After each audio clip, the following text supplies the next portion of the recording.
Hello दोस्तों, आप सभी को उत्तराखंड राज्य स्थापना दिवस की बहुत बहुत बधाई। लेकिन इस राज्य के निर्माण में जो उत्तराखंड राज्य आंदोलन की कुछ इतिहास आपसे साझा कर रहे हैं।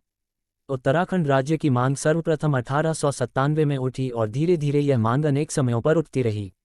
1994 में इस मांग ने जन आंदोलन का रूप ले लिया और आखिरकार 9 नवंबर 2000 को यह भारत का 27वां राज्य बना। उत्तराखंड संघर्ष से राज्य के गठन तक जिन महत्वपूर्ण तिथियों और घटनाओं ने मुख्य भूमिका निभाई वे इस प्रकार हैं। भारतीय स्वतंत्रता आंदोलन की एक इकाई के रूप में उत्तराखंड में स्वाधीनता संग्राम के दौरान 1913 के कांग्रेस अधिवेशन में उत्तराखंड के ज्यादा प्रतिनिधि सम्मिलित हुए। इसी वर्ष उत्तराखंड के अनुसूचित जातियों के उत्थान के लिए गठित तमता सुधारिणी सभा का रूपांतरण एक व्यापक शिल्पकार महासभा के रूप में हुआ। 1916 के सितंबर माह में हरगोविंद पंत, गोविंद बल्लभ पंत, बद्री दत्त पांडे, इंद्रलाल साह, मोहन सिंह डड़मवाल, चंद्रलाल साह, प्रेम बल्लभ पांडे, भोलादत्त पांडे और लक्ष्मीदत्त शास्त्री आदि उत्साही युवकों के द्वारा कुमाऊं परिषद की स्थापना की गई, जिसका मुख्य उद्देश्य तत्कालीन उत्तराखंड की सामाजिक तथा आर्थिक समस्याओं का समाधान खोजना था। 1926 तक इस संगठन ने उत्तराखंड में स्थानीय सामान्य सुधारों की दिशा के अतिरिक्त निश्चित राजनीतिक उद्देश्य के रूप में संगठनात्मक गतिविधियां संपादित कीं। 1923 तथा 1926 के प्रांतीय काउंसिल के चुनाव में गोविंद बल्लभ पंत, हरगोविंद पंत, मुकुंदी लाल तथा बद्री दत्त पांडे ने प्रतिपक्षियों को बुरी तरह पराजित किया। 1926 में कुमाऊं परिषद का कांग्रेस में विलीनीकरण कर दिया गया। आधिकारिक सूत्रों के अनुसार मई 1938 में तत्कालीन ब्रिटिश शासन में गढ़वाल के श्रीनगर में आयोजित कांग्रेस के अधिवेशन में पंडित जवाहरलाल नेहरू ने इस पर्वतीय क्षेत्र के निवासियों को अपनी परिस्थितियों के अनुसार स्वयं निर्णय लेने तथा अपनी संस्कृति को समृद्ध करने के आंदोलन का समर्थन किया। सन 1940 में हल्द्वानी सम्मेलन में बद्री दत्त पांडेय ने पर्वतीय क्षेत्र को विशेष दर्जा तथा अनुसुया प्रसाद बहुगुणा ने कुमाऊं गढ़वाल को पृथक इकाई के रूप में गठन की मांग रखी।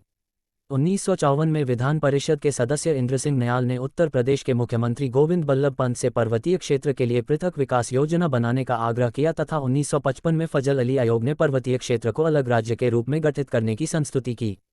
वर्ष 1957 में योजना आयोग के उपाध्यक्ष टी कृष्णमाचारी ने पर्वतीय क्षेत्र की समस्याओं के निदान के लिए विशेष ध्यान देने का सुझाव दिया। 12 मई 1970 को प्रधानमंत्री इंदिरा गांधी द्वारा पर्वतीय क्षेत्र की समस्याओं का निदान राज्य तथा केंद्र सरकार का दायित्व होने की घोषणा की और 24 जुलाई 1979 में पृथक राज्य के गठन के लिए मसूरी में उत्तराखंड क्रांति दल की स्थापना की गई। जून 1987 में कर्णप्रयाग के सर्वदलीय सम्मेलन में उत्तराखंड के गठन के लिए संघर्ष का आह्वान किया तथा नवंबर 1987 में पृथक उत्तराखंड राज्य के गठन के लिए नई दिल्ली में प्रदर्शन और राष्ट्रपति को ज्ञापन एवं हरिद्वार को भी प्रस्तावित राज्य में सम्मिलित करने की मांग की गई। 1994 में उत्तराखंड राज्य एवं आरक्षण को लेकर छात्रों ने सामूहिक रूप से आंदोलन किया। मुलायम सिंह यादव के उत्तराखंड विरोधी वक्तव्य से क्षेत्र में आंदोलन तेज हो गया। उत्तराखंड क्रांति दल के नेताओं ने अनशन किया। उत्तराखंड में सरकारी कर्मचारी पृथक राज्य की मांग के समर्थन में लगातार 3 महीने तक हड़ताल पर रहे तथा उत्तराखंड में चक्का जाम और पुलिस फायरिंग की घटनाएं हुई। उत्तराखंड आंदोलनकारियों पर मसूरी और खटीमा में पुलिस द्वारा गोलियां चलाई गईं। संयुक्त मोर्चा के तत्वाधान में 2 अक्टूबर 1994 को दिल्ली में भारी प्रदर्शन किया गया। इस संघर्ष में भाग लेने के लिए उत्तराखंड से हजारों लोगों की भागीदारी हुई। प्रदर्शन में भाग लेने जा रहे आंदोलनकारियों को मुजफ्फरनगर में बहुत परेशान किया गया और उन पर पुलिस ने फायरिंग की और लाठियां बरसाईं तथा महिलाओं के साथ अश्लील व्यवहार और अभद्रता की गई। इसमें अनेक लोग हताहत और घायल हुए।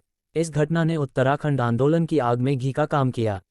अगले दिन 3 अक्टूबर को इस घटना के विरोध में उत्तराखंड बंद का आह्वान किया गया, जिसमें तोड़फोड़, गोलाबारी तथा अनेक मौतें हुईं। 7 अक्टूबर 1994 को देहरादून में एक महिला आंदोलनकारी की मृत्यु हो गई। इसके विरोध में आंदोलनकारियों ने पुलिस चौकी पर उपद्रव किया। 15 अक्टूबर को देहरादून में कर्फ्यू लग गया और उसी दिन एक आंदोलनकारी शहीद हो गया।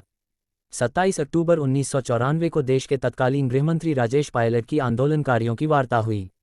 इसी बीच श्रीनगर में श्रीयंत टापू में अनशनकारियों पर पुलिस ने बर्बरतापूर्वक प्रहार किया, जिसमें अनेक आंदोलनकारी शहीद हो गए। 15 अगस्त 1996 को तत्कालीन प्रधानमंत्री एच.डी. देवेगौड़ा ने उत्तराखंड राज्य की घोषणा लाल किले से की। 1998 में केंद्र की भाजपा गठबंधन सरकार ने पहली बार राष्ट्रपति के माध्यम से उत्तर प्रदेश विधानसभा को उत्तरांचल विधेयक भेजा। उत्तर प्रदेश सरकार ने 26 संशोधनों के साथ उत्तरांचल राज्य विधेयक विधानसभा में पारित करवाकर केंद्र सरकार को भेजा। केंद्र सरकार ने 27 जुलाई 2000 को उत्तर प्रदेश पुनर्गठन विधेयक 2000 को लोकसभा में प्रस्तुत किया, जो 1 अगस्त 2000 को लोकसभा में तथा 10 अगस्त 2000 को राज्यसभा में पारित हो गया। भारत के राष्ट्रपति ने उत्तर प्रदेश पुनर्गठन विधेयक को 28 अगस्त 2000 को अपनी स्वीकृति दे दी और इसके बाद यह विधेयक अधिनियम में बदल गया और इसके साथ ही 9 नवंबर 2000 को उत्तरांचल राज्य अस्तित्व में आया जो अब उत्तराखंड नाम से अस्तित्व में है।